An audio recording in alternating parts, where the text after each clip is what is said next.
Fire brigades from Waratah and Lambton were called to the shop on Moorhead Street shortly after midnight. They saved the building, but smoke and heat damage to the interior of the shop and a rear store will amount to more than $20,000. If the fire hadn't been seen by Milco on a late delivery, it could easily have destroyed the building and spread to nearby dwellings. It's thought thieves broke into the store through a side window, taking cigarettes, some videotapes and petty cash. Before they left, they poured kerosene over the floor and set it alight. Storekeeper Norrie Wright could only wonder today at the destruction caused for the sake of a few $100s worth of goods. You can understand breaking in, but you can't understand why I put a match into it, you know. I believe it wasn't long before you were going to own the place. Yeah, about 18 months and we would have owned it. Oh, well, the contents and all that, the building's not ours, but it's just disappointing.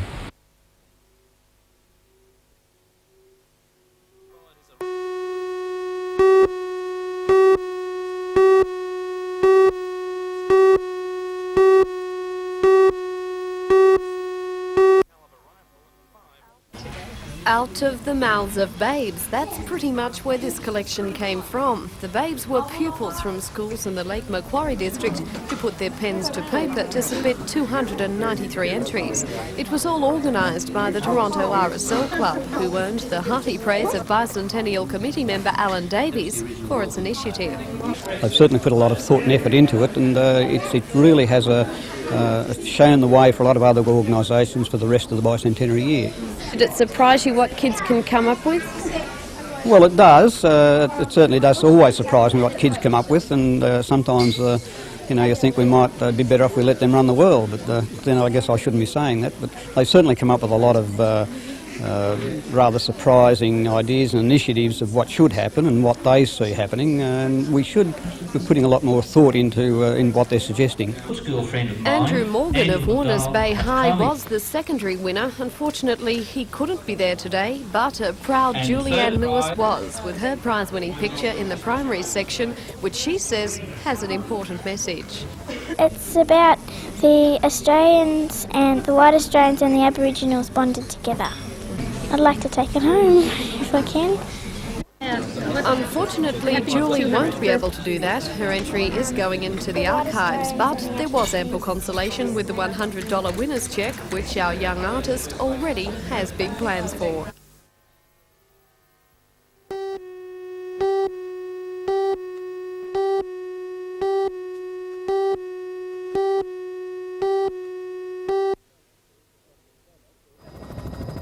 Dr Stammer says the local statistics have suffered most from a decline in heavy industry and mining. He says, however, the rural sector is doing better than it has for many years and has little to worry about in the near future. It's best for wool. The next couple of years should also be very, very good for beef, particularly if the Japanese continue to open their markets for Australian beef a little more. And of course the American beef farmers have had a very, very bad drought. They'll now have to rebuild their herds, so the supply of American beef won't be so good. So on a 2-year outlook, beef looks fairly good. On even a 3 to 5 year outlook, wool looks very good. For the dairy sector, it's quite mixed. Australia will be taking more dairy products from New Zealand, and that is tough news for dairy farmers, but overall, particularly with the good season, the outlook for the rural sector is better than in other recent years, but as you go up the Hunter Valley, the outlook is better than in the lower Hunter Valley. And the enormous success story of the Hunter wine industry is set to continue, although Dr Stammer says international acceptance is costing the Australian consumer. Australian exports of wine are now rising at 100% a year, which is in fact one of the most buoyant sectors of the Australian economy. That's having the effect, of course, of increasing strongly the demand for Hunter Valley wines, and the prices are going up. So within Australia, you're now starting to have a little bit of buyer resistance. People are suddenly finding their favourite wine is about 30% more in price than it was last year. But the exports are very good, particularly to Scandinavia, where people, of course, are very environmentally conscious, and the Chernobyl problem of 3 years ago is still a big plus for Australian wine. What Australia has to do, though, is improve the marketing of its wine. Certainly the world appetite, the world interest in Australian wine is very impressive. We're not doing as much as a nation or as an industry as we'll need to do to market Australian wine more effectively. You did make a very brief mention there of the tourism industry. A lot of people...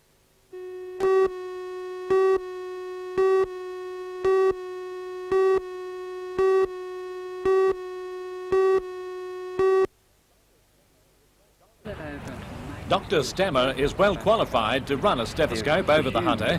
He was raised at Vasey and makes return visits to this region whenever possible. His perceptions were straight to the point.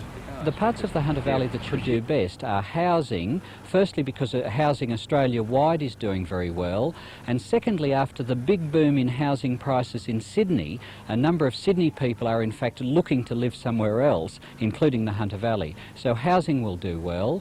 Clearly the wine industry is doing very well. A number of parts of tourism in Newcastle are doing well. And my guess is that in the next couple of years, light engineering, which is a very important industry in the Hunter Valley, will also do well. But on the debit side came the coal industry, which is undergoing a difficult phase, with owners wanting rationalisation in the face of fierce worker opposition. There's good news for the coal industry in that world coal prices are now going up. The strength of the Japanese economy, the cutback in coal production in other parts of the world, the moving away from nuclear power are all very good news for world coal prices. Unfortunately, because the Hunter Valley is deemed to be an unreliable supplier of coal because of its industrial relations record, the Hunter Valley is missing out on overseas coal markets to Queensland and to South America particularly. That growing reputation as an unreliable supplier is being further reinforced by a two-day strike by firemen and deckhands union members, which has brought tugboat operations in the port to a standstill. The stoppage, due to end at 8 o'clock in the morning, is part of a nationwide campaign by the Seamen's Union against plans to reduce tug crews. Ironically, crews in Newcastle are already down to a minimum. As well, the union is campaigning for a 6% wage rise. The 48-hour stoppage is holding up 8 colliers, 3 of which were due to start loading coal today. The delay could not have come at a worse time, with loading schedules for the port already 1 million tonnes behind that anticipated in a Japanese fiscal year which started in April.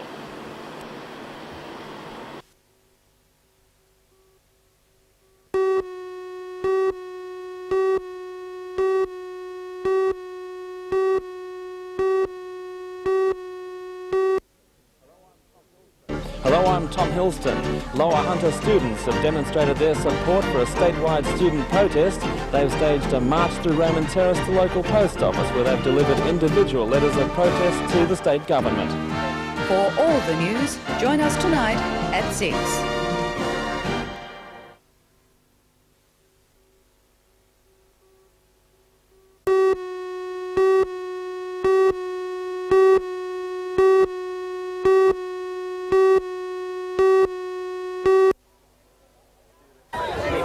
Students from Raymond Terrace, Irrawang and Dundog High Schools gathered at Riverfront Park to stage a small but vocal protest. Organisers said numbers would have been higher, but they claim some schools pressured pupils to stay out of the demonstration. They say there were threats to bring truancy charges against those wearing uniform, and others would have their bus passes revoked if they attended. The allegations were supported by angry parent Gary Worth. High school yesterday, I was told that students that came to school on school buses with the intention of coming to the rally would have their school bus passes confiscated immediately. Later, students assembled for a noisy march down the main street of Raymond Terrace. Organisers insisted that marchers refrain from offensive language and keep within the law. Several dozen protest letters were posted at the conclusion of the march. Although numbers were small, organisers remain confident the state government will acknowledge the protest. In a way, I think they have to. I mean, they can't just sort of ignore us. We're all out on strike. The students agreed to continue their campaign with more protests, but they'll be held after school hours or on weekends. We are keen on what we're doing, and that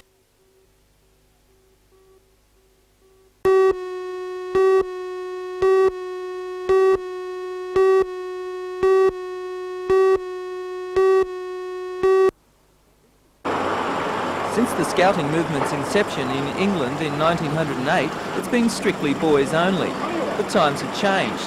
In 1975, girls were admitted into the Rover and Venture sections of the movement.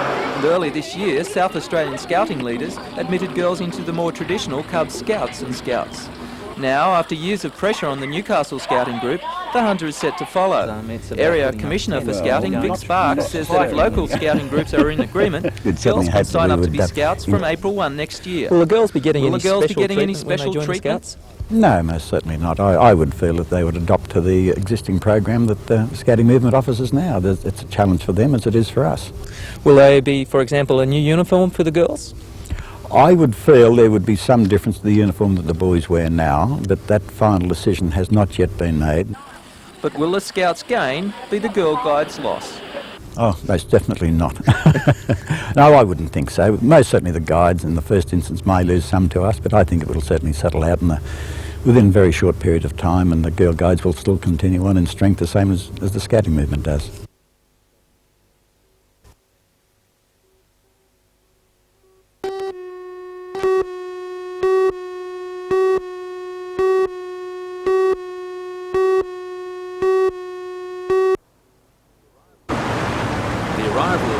Marks the conclusion of 12 months of talks with government and local authorities to set up a regular seaplane link with Sydney. Conditions were ideal for the maiden flight of a service which will offer 3 return trips each weekday. The service is provided by a company called Party-Goer, which already operates seaplane flights from Rose Bay to Gosford. Chief Pilot Vic Walton says the prospect of airline deregulation and the suitability of Newcastle Harbour made the operation commercially attractive. It's a 30-minute flight from here to Rose Bay. We have a courtesy bus in Rose Bay which drives passengers into Macquarie Street, Sydney. So virtually we're offering a downtown to downtown situation. At $140 for a return ticket, Captain Walton believes the flights will be ideal for business people, but spectacular views along the flight route will give it a growing tourist market. Well, from the aesthetic point of view, the coastline between here and Sydney is brilliant, with the lakes and the Broken Bay area.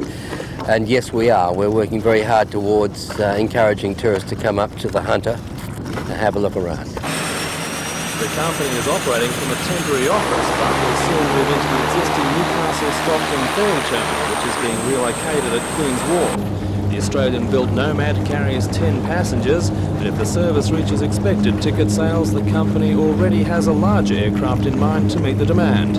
Although it's early days, the Party-Goer hopes this flight will provide a stepping stone towards an expanding coastal airline.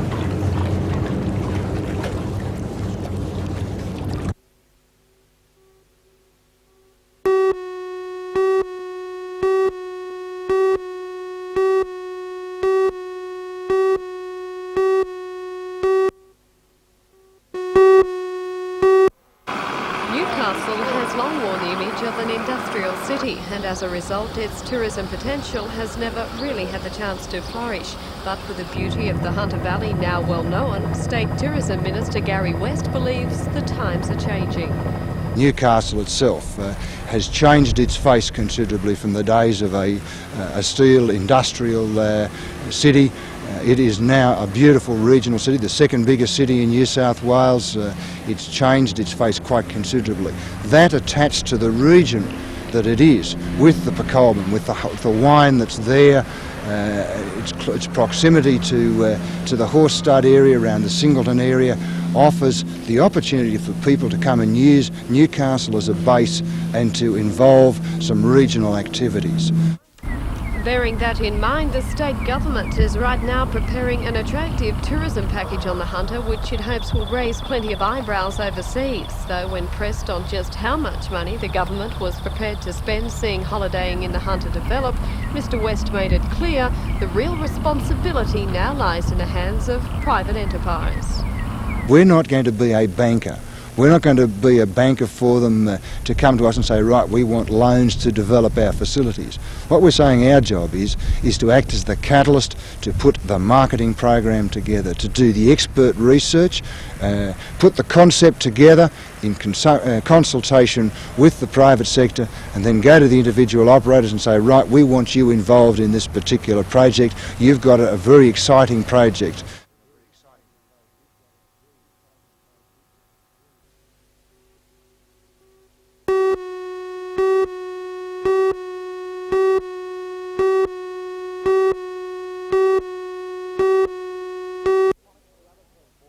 a tonic for the other team. More than 23,000 watched the Knights almost topple Premiers Manly last weekend. Indications are an even bigger crowd will be at the ISC on Sunday to see Newcastle battle Penrith. The Panthers beat Newcastle 14-8 in Penrith earlier in the season. Since then, Newcastle has improved its game and, like last week, should be more than a handful for the star-studded opposition. We're going out to stop them from scoring and hopefully put a few tries on ourselves. But it's going to be a very torrid battle, especially up front. They've got a lot of big boys, both in their back line and their front. And we're going to match them, hopefully match them, and take the sting out of them like we took it out of Manly, and hopefully post a few points ourselves. Penrith has the best defensive record in the game, conceding only 212 points in 19 matches. On the other hand, Newcastle has been unable to score a try in their last 3 home games. Alan McMahon's developing into a master tactician. Has he got anything special lined up for the Panthers? He's got a few special things actually, and you have to get along on Sunday to find out, and they'll find out too.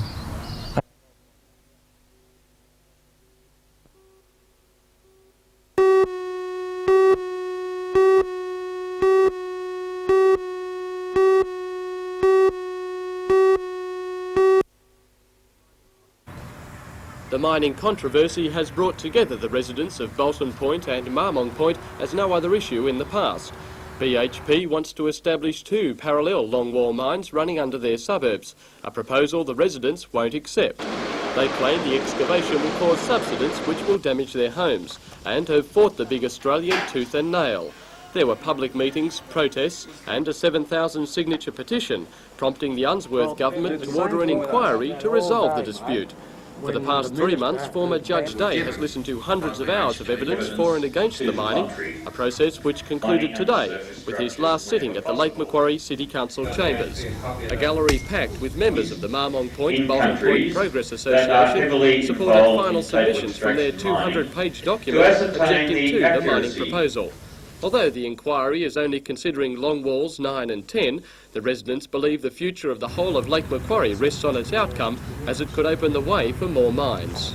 The new land boom that may occur because of Sydney-siders coming north into the area, that land will become no longer attractive. It might be a nice lake to live beside, but who wants to live beside the lake if your house is going to drop half a metre or a metre and be damaged? And that's what could happen if the present situation is allowed to continue.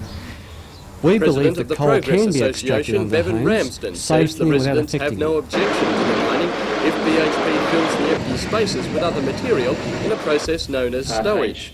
He says while it would cost more, it is the only way the 2 groups can coexist. BHP representatives declined to comment on the residents' proposal.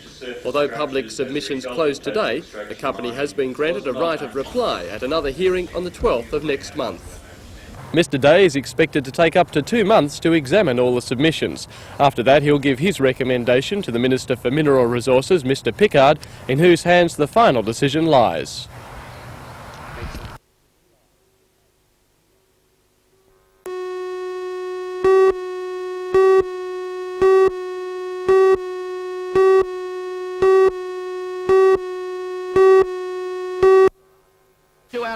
After last week's great showing against Premiers Manly, the Knights again put on a top-class performance in front of their home fans. But while Newcastle was keeping a tight check on the Panthers' big forward pack, the ball was thrown wide for the visitors to score the first points. Out wide to Alexander, away to wing 3/4, then out he goes, score the number 2, David Green. The Knights weren't about to lie down and hit back immediately with their first try in 4 home games. Tony Kim on the outside, away to Robbie McCormack. Running in the middle, McCormack will score! Oh yeah! Robbie McCormack! 30 minutes into the first half, and some good luck to the locals as Alexander throws a shocking pass to Brad Izzard.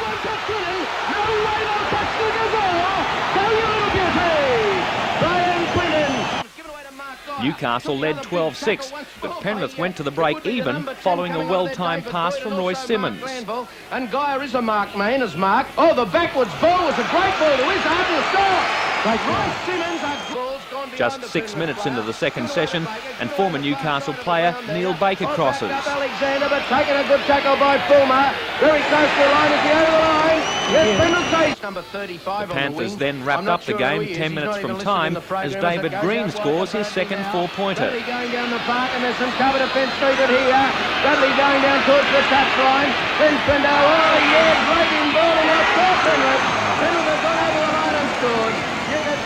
Despite the loss, Newcastle fans can be proud of their team, which again proved they're one of the toughest in the Winfield Cup. I tell you what, he's a good player. It's a lot of money, though. Back to Simmons.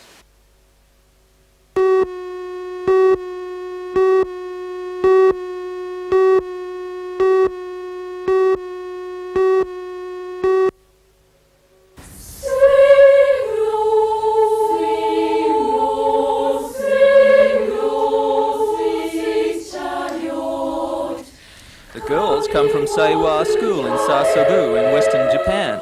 Seiwa has special links with Australia as it was established by Australian nuns in 1953. Since 1973, the singers have come every 2 years to perform in this country. The girls are billeted here by the Lions Club and were welcomed by the Lord Mayor at City Hall this morning. The Lady Mayoress, who apparently is a choir fanatic, was unable to attend today's ceremony but listened intently on the phone.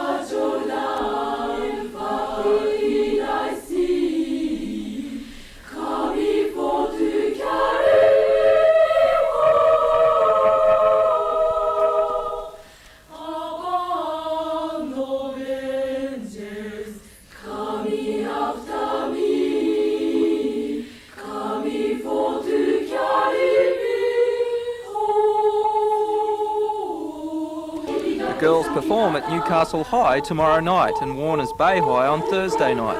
There will be a series of concerts in the valley.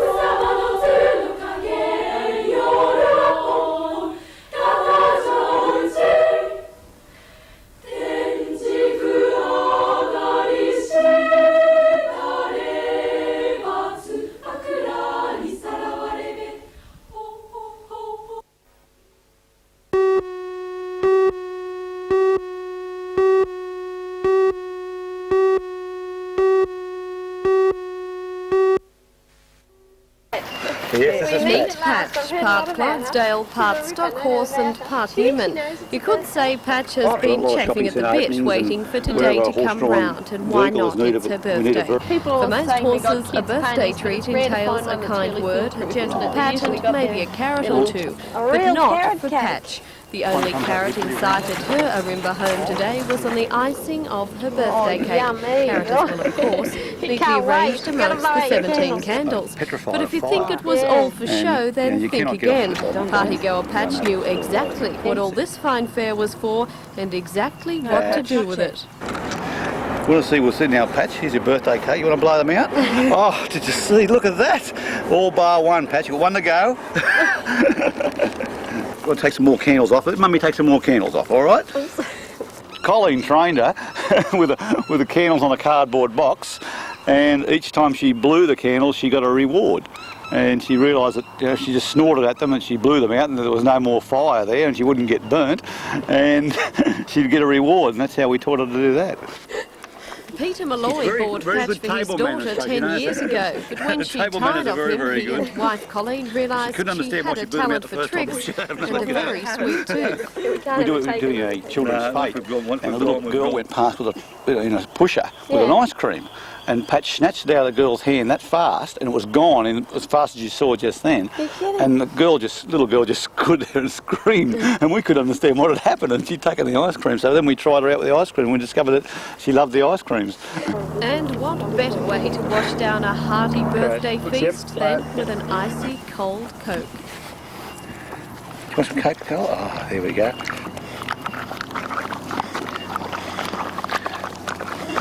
Feet on your new carpet.